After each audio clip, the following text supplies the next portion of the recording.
been walking this road a long time, oh Lord, alone. And done walk this road a long time, and got weary. Oh, and done walk this road a long time for long, and done walk this road long time, and ain't got weary. Oh, and rainy preacher, long time real long, and done pray, long time, and ain't got weary. Well, and done sing his song, long time, a long time, well, long, and done sing his song, long time, and ain't got weary. Oh, and travel the road, long time, well, long, and done travel the road, long time, and ain't got weary. Yes. Good morning, family. Hunting for going on. Never see y'all. Thank you, come up, man. I'm all over the place. Yeah, I bet y'all some $100 too, bet you. Okay, then, all right. I speak standard English. Good morning. Morning. No, we're not that kind of show. Good morning. Good morning. Yeah, hey. Welcome to Boone Hall and welcome to Exploring the Gullah Culture. My name is Frank Murray, and I'm certainly one of the people that give presentations here. So if you see me twice, it will be kind of hard, unless you come right back. Anyhow, welcome to Boone Hall, and welcome for being interested in the Gullah culture. I entitle mine Exploring the Culture, and I do that in 3 parts. In order to find out anything about anything, you certainly need to try to figure out how it all began. So we're going to do a little history about how the Europeans and the African came together to create these rice plantations here in the Carolina, because that's where we believe the whole Gullah culture arrived from. Okay, so we're going to briefly go through 1 year on a rice plantation, because rice was a delicacy for the Europeans and an export crop and a very, very lucrative crop for the Carolina. So we're going to go briefly from time you plant until they export the crop, load it on the ship, and it's out of here, just to give you an idea of the kind of work that was done on the plantation. Secondly, we're going to look at the language. They call it Gullah, and Gullah described 2 things. The culture and the language, and we believe the word Gullah arrived because the Angola tribe was the most dominant in the area. So we believe that's where the word Gullah come from. Are y'all with me so far? So I will be telling you a story in the dialect so you can hear the rhythm and flow of the language. Wouldn't that be nice? I will also be giving a class, Gullah 101, and that's for your benefit. Family member piss you off, let them know you've been to Carolina.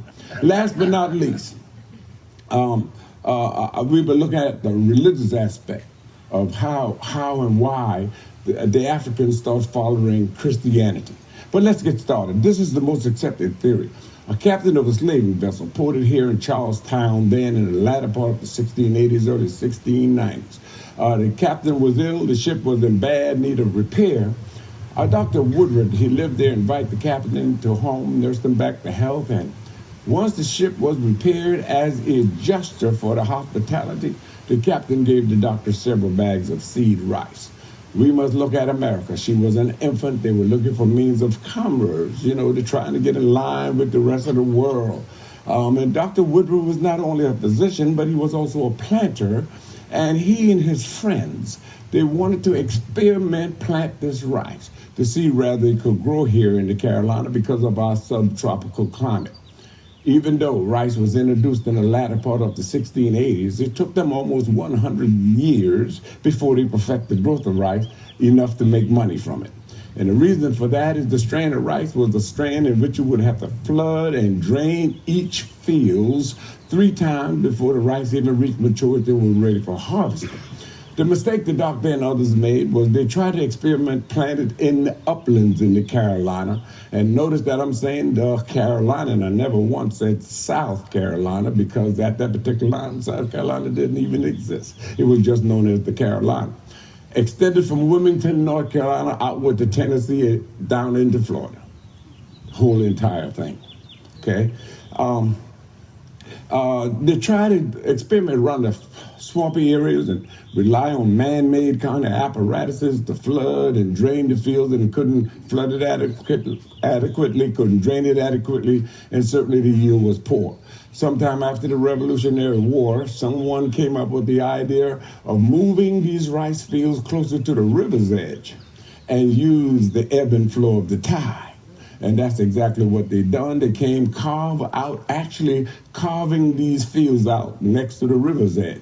Said it was as much displaced dirt as the largest pyramid in the world. I see them all on the TV. They're the same size, but whatever the largest one. But anyway, what they did is by carving these fields out, it created what we call a brackish-water system. And fresh water on the bottom, salt water is on the top of it, and the two do not mix. Are you with me so far? They put in what we call a floodgate, and or some people call it a trunk. But that's to gauge, to control the water you need from the river to the amount of water you need in your fields. Say they put series of ditches in such a fashion that whenever they flood these fields, it would flood equally. And once they introduced that system here in the Carolina, the yield of rice exploded. Now they knew rice could grow. They needed people with experience with rice. Well, history says that there were only 2 groups of people that were known to use rice for consumption, and that would be the Asians and the Africans. Europeans weren't dealing quite as much with the Asians, but they have been doing business with the Africans for many, many, many years. That ship that came here was a slave vessel. Slavery hadn't started in this country to that extent yet. No, they were taking people to Barbados and the Caribbean island for sugarcane and indigo. So we can surmise that the rice came from Africa. They know that the Africans grow rice. The other thing the European also knew is that Africans were selling other Africans into slavery. So they certainly went and purchased the labor force that they need for these rice plantations. Rice is a 1-time per year crop. You can plant rice either in May or June. Prepare the field no different than any other farm by banking rows. Had a piece of equipment that will put trenches down the center of each row. Slave would have a burlap sack tossed across their shoulder with the seed rice, dip in, get the seed rice, put it in the trench, and then use the ball of their feet to cover it. They call it African style of planting. Well, that's all well and good, but I'm a farmer's son. I live on one of Barrier Island, Wadmalaw Island, where the only national tea farm is. I raised up on a farm, and I call that saving your back. Farmers, gardeners, yeah, certainly all that bending ain't going to work. Once the seed was planted, it'd be time for your first flooding. The first flooding is to help germinate the seed. And that flooding lasts 2 weeks, drain the fields and allow the seeds to grow. When an individual is able to stand at least 50 feet or more from a rice field, see the little green shoots growing, it will be time for your second flooding. The second flooding is to help kill the weeds that are growing at the same time as the rice plant. That flooding lasts anywhere from 2 to 3 weeks, and once again they will drain those rice fields and allow the stalks to grow. A rice stalk is very slender, and as it matures, all the seedlings, the rice seedling will appear at the very top, and eventually it will become too heavy for the stalk to support. It will simply fall over, and you can't have it because it'll be falling over into salt water. Remember the brackish-water system on the bottom? That's where the seed is. So pure salt water would destroy it. Had a guy on these plantations called a trunk minder, and this guy have to gauge how much water he's putting in, just enough to keep the plant upright. Too much water, two less water, you're not destroying 1 or 2 rows. That doesn't matter. That's a cash crop gone. So his job was one of the most important. Third flooding lasts anywhere from 6 to 8 weeks, and now we are harvest time. We are in September. They'll drain the fields, allow several days for the fields to dry, send field hands in with sickle knives, curve both genders, slaves, cut those stalks off 6 inches from the ground, put the stalks on the stubble.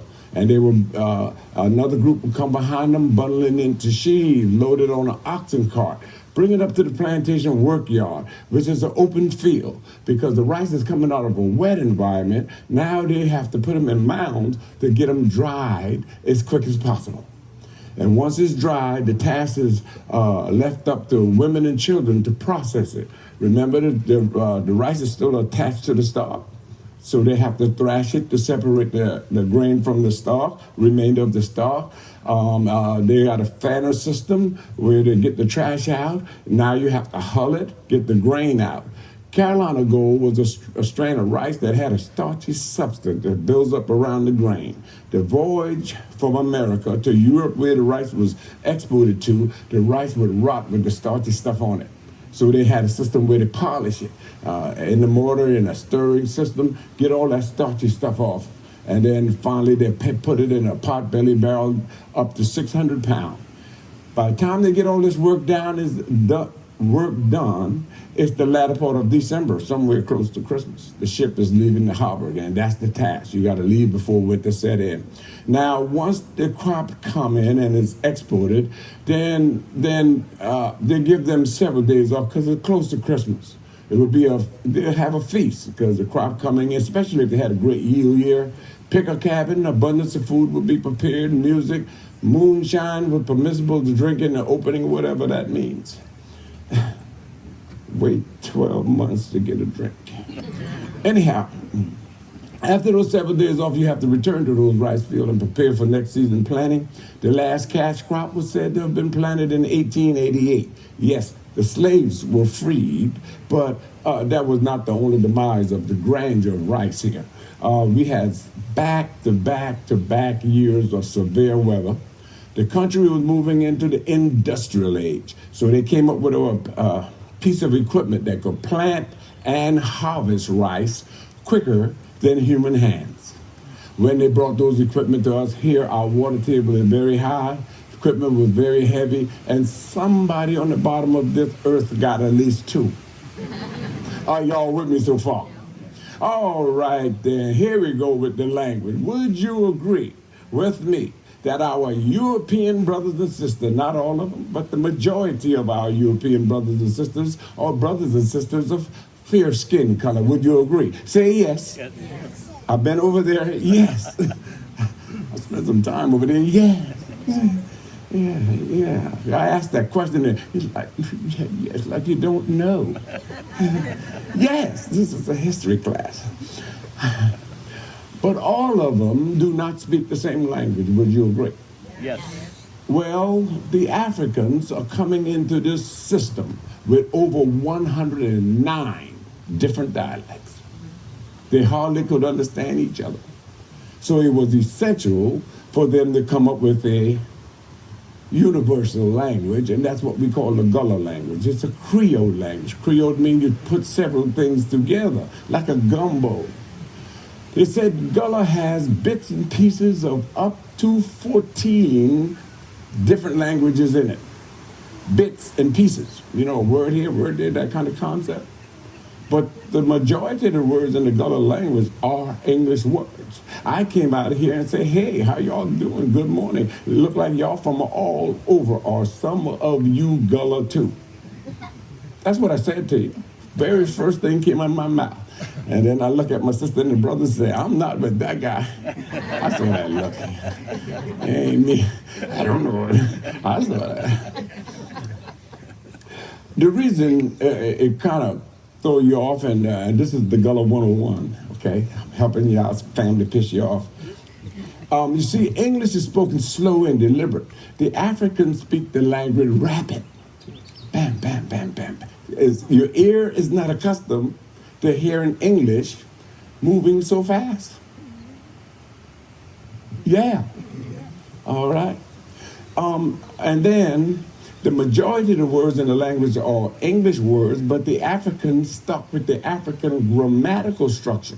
And they stuck with the African grammatical structure. There are no TH words in the African grammatical structure. You know, in English, you have to roll your tongue. English teachers?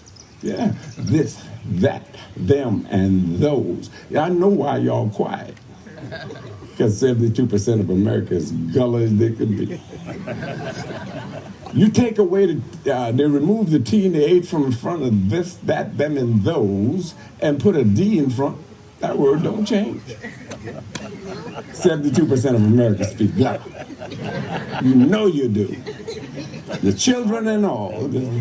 We don't roll no tongue. We ain't got time with them little words. All of the TH words, though, all of the TH words, you cannot remove the T and the H and put a D in front. A word like think. Yeah, we don't think nothing in America but our cars in the parking lot. But if you take the H out of the word think, everybody speak up. Think. Come on, don't be afraid of it. I'm helping you out. Think. If you speak English now, speak it really rapidly and throw some of them T words in and walk off. Yeah, argument is over. A word like thanks, take the H out, you have. Think. A word like thing, you take the H out, you have. Ting. One day they hack, but we have to hack. We don't know. Think about the but they have the food. Oh Lord, come on, please Lord, some food. But they have you know the situation, Lord, about we ask them, but we going food now when Lord come you move. Please let go of food. But they ain't gonna do another situation, Lord, of we. We know what the heck those kind of feels. You're gonna see leave money in the grass, we're not off that little guy die from. But it's in corner, right? They close the rabbit and shit.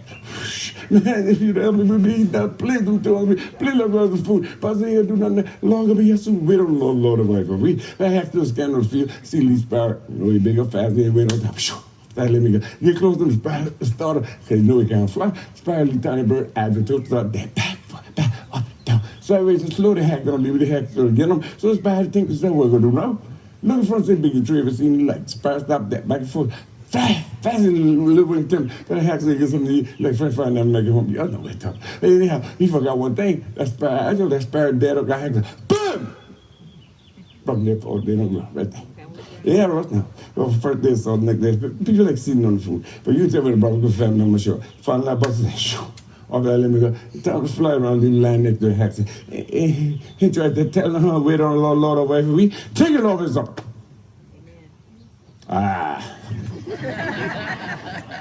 I'm going to stop that 101 class.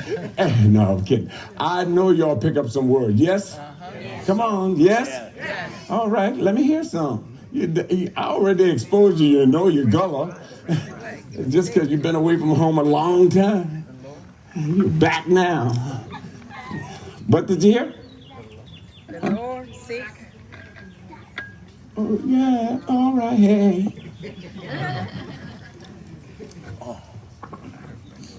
A rice plantation, unlike a cotton plantation was a sun-up, sun-down kind of task system. Rice wasn't like that. Rice was a task system that once you get a certain age, you get a quarter task.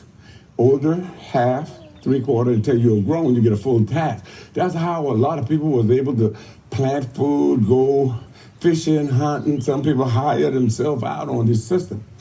But once you reach an age where you're no longer able to do physical labor on these rice plantations, you move into nursing duty, male and female, watching all of the children on the plantation.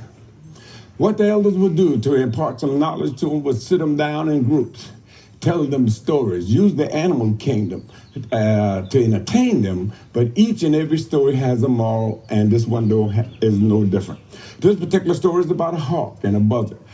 This particular morning, the hawk and the buzzard were way up on top of this tall tree sitting on the branch.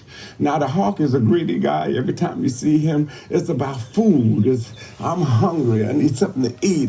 But this particular morning, he was up there, America, and I want y'all to listen to this, trying to convince a buzzard to go and hunt for food. Do y'all hear what I'm saying? Y'all ain't laughing? You know buzzards don't. Come on, where y'all from? Buzzard don't hunt the food. But anyway, the hawk is up there. Oh man, I'm so hungry. My stomach beginning to hurt. Hey friend, please, let's go hunt some food. And the buzzard said, no. Let's sit here and wait on the Lord. And the Lord will provide. Well, the hawk said, if we go get some food now, and when the Lord shows up, man, that'll be even more food. Please, let's go hunt some food. And the buzzard said, no, we don't have to do any of that. Every time the Lord shows up, man, we could never eat it all. It's just too much. We don't have to do a thing. Wait on the Lord and let the Lord provide. Well, the hawk is scanning over this field and looks out and a bunny hopping in the grass. Hawk wastes no time. Shoo, off that limb he go. He got close. He dove for the bunny. The bunny saw him out the corner of his eye. He was close to his rabbit hole. He ran real fast and went. Shoo. Hawk went back up on the limb. Man, if you'd have helped me, we'd be eating rabbit. Now I can't do it by myself. Please, please, please come and help me. And the buzzard said, my friend, the Lord's going to be here soon. Sit here, let's wait on the Lord, and the Lord will provide. Well, the hawk is still scanning over the field, and here comes a sparrow. He knows he's bigger, knows he's faster. Off the limb he goes. Got close to the sparrow. It startled the sparrow. Sparrow's like, oh my God, it's a hawk. He knows he cannot fly him, but a hawk is a little tiny bird, and they're agile. So he starts whipping from side to side, up and down, and certainly it slows that hawk down because he can't maneuver as quick as that sparrow, but that hawk was still gaining on him. So the sparrow thought to himself, what am I going to do? He looked in front of him, saw the largest tree he had ever seen in his entire life. So the sparrow stopped darting from side to side and started flying, fast as his little wing could take him, straight for the tree. And then the hawk is saying, oh, buddy, because he knows he's the bigger and faster. It's like French fries. You got to buy 2 of them things to get one home. Laugh at me if you want. I have to buy 3. Yeah, because it's nice and hot. But the hawk forgot one little detail. That sparrow is agile. The sparrow flew up to the tree, darted out, and the hawk went, bam! Hit that tree, broke his neck, and fell dead. Y'all hadn't forgotten that guy.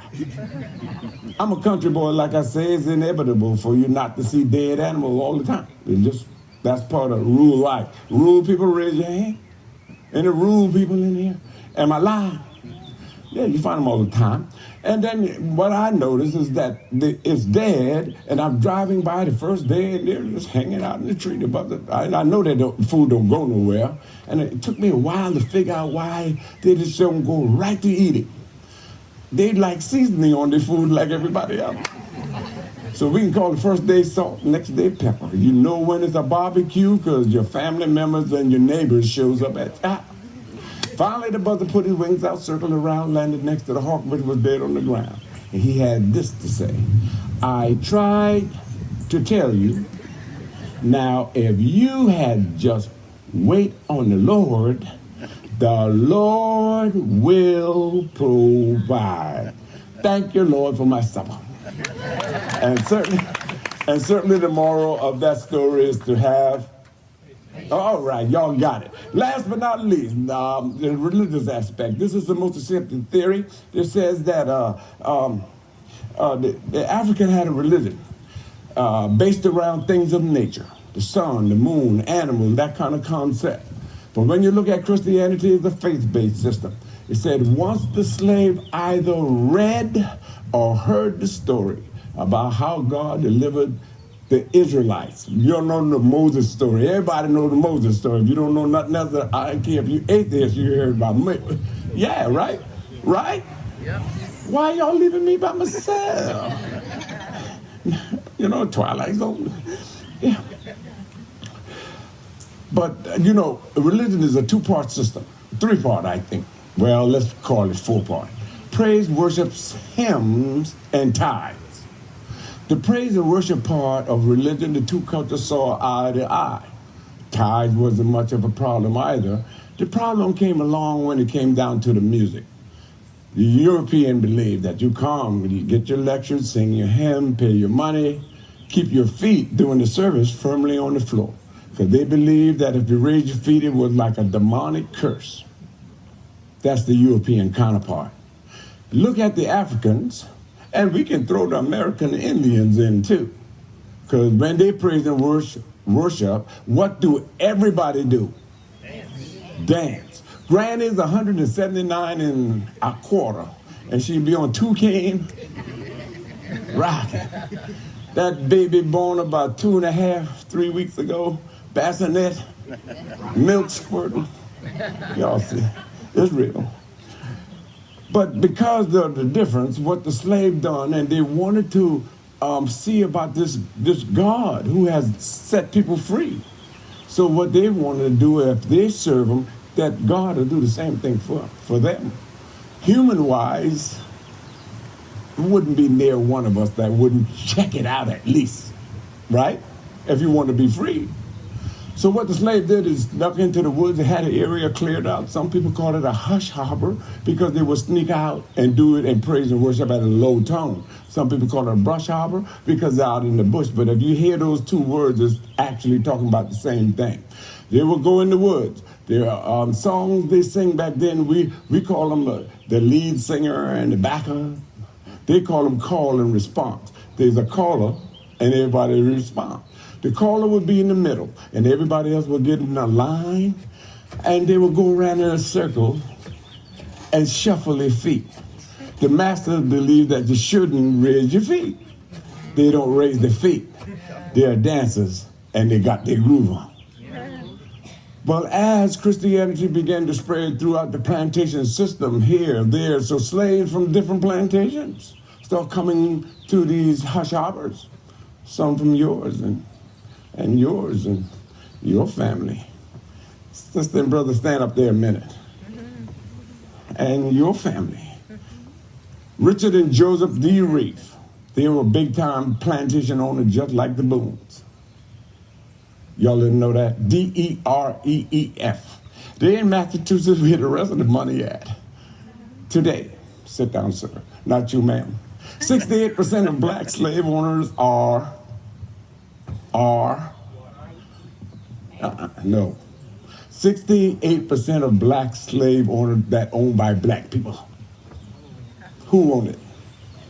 Women. The women. All right, thank you so very much. The owners think that they shouldn't get together and try to escape. So what they done, the majority of the owners built a praise house right on the plantation. The most accepted theory, that the mansion house and the cabin that is closest would be a praise house cabin. They would go in, close the windows, close the door, take a cast iron pot inside with them, and they believed the song that they were making on the outside, you could not hear it on the out. A first attempt at a songproof room, maybe?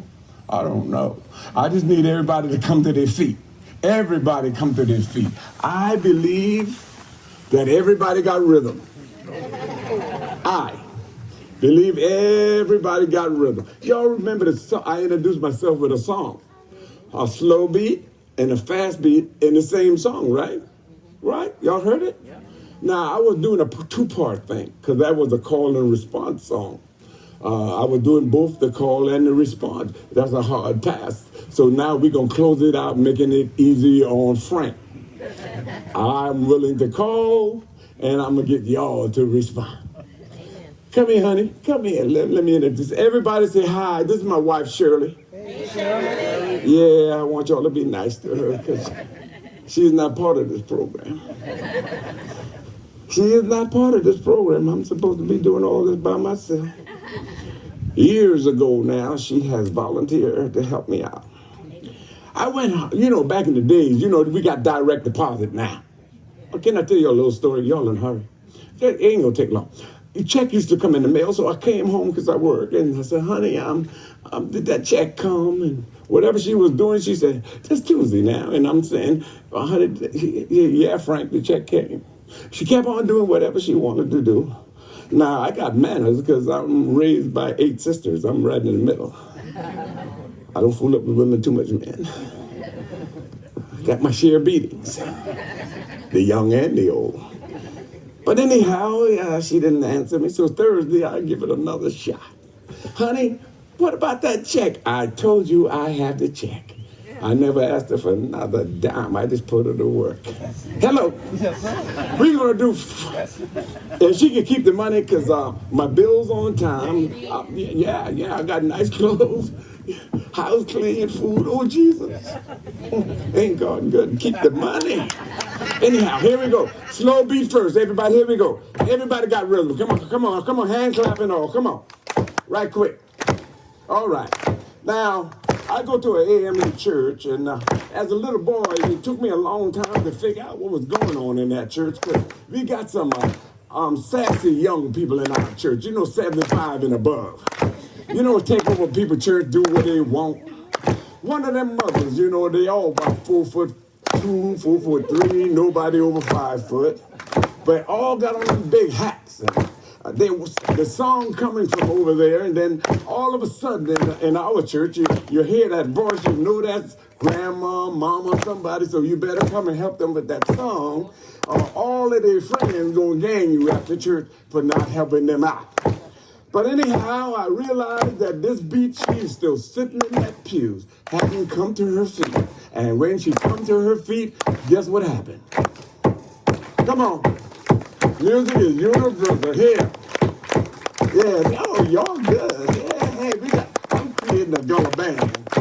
Now, 3 or 4 of her friends come out there laying in the pews. She's coming out in the center aisle. See her girlfriend she hadn't seen since last Sunday. Testimony time. Back to the slow beat. Gotta go back. Here we go. If you make all that noise when you're testifying to the Lord, they don't like that because they think you're interrupting them. Now, she's going to make, testify to your girlfriend and look over them glasses at them grandkids. Mix it up on that pews. Ooh, buddy, after church. Soon as you step out, come here a minute. Let me talk to you in the Lord's house. And she's going to make her way in front of the altar where her friend is, and y'all know what happened, right?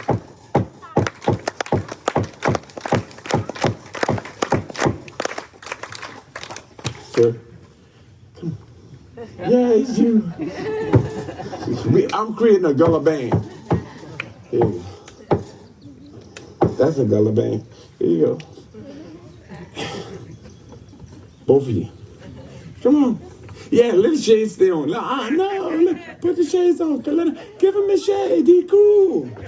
Get that rattle in there. Right over there, little sis. We're creating a Gullah band. It ain't gonna take long. No, come on. Here, I want you, can you do it? Slow, beat, slow, fast. Got it? Do the best you can. All right. All we need is a song now, since we got a hand clap. The song is entitled Heaven Belong to You. And those who got A in Gullah, do the Gullah version, Heaven Belong to You. Let me tell you another thing about the Gullah language. Prefix words, like before, forget be. Again, forget again, forget because it's, oh, y'all got it. It goes like this. If you live right, Heaven belongs to you. if you live right, Heaven belongs to you. if you live right. Heaven belongs to you. Oh, heaven belongs to you. Can y'all help Shirley with that? Listen to it one more time. If you walk right, Heaven belongs to you. if you talk right, Heaven belongs to you. and when we love right. Heaven belongs to you. Oh, heaven belongs to you. All right. I'm going to start the song, and don't be bashful. It's a unison thing. Don't worry about the voice. It all blends. It goes like this. If you live right, heaven belongs. Come on. If you live right, heaven belongs to you. If you live right, heaven. Come on. Oh, Lord, heaven belongs. When we talk right,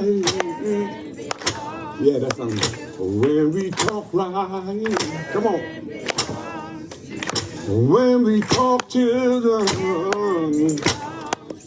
oh Lord heaven. When we pray right, when we pray right. When we pray to God, oh Lord heaven. When we sing, children, little louder. A little louder. Oh yeah, heaven.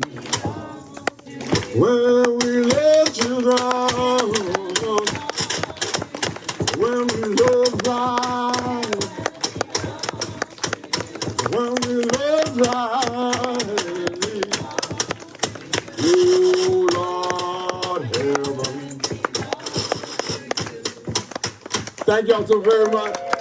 I certainly hope it was informative and give you some insight on the culture. Thank y'all so very much for choosing Boone Hall. Come on, Gullah Band. No, y'all look Gullah Band. Take a picture of the Gullah Band. Come on in. And anyone else that has time that want a picture, you can hang around too. Come on, come on in. Give him his, yeah. Come on in there and be a picture. Join in.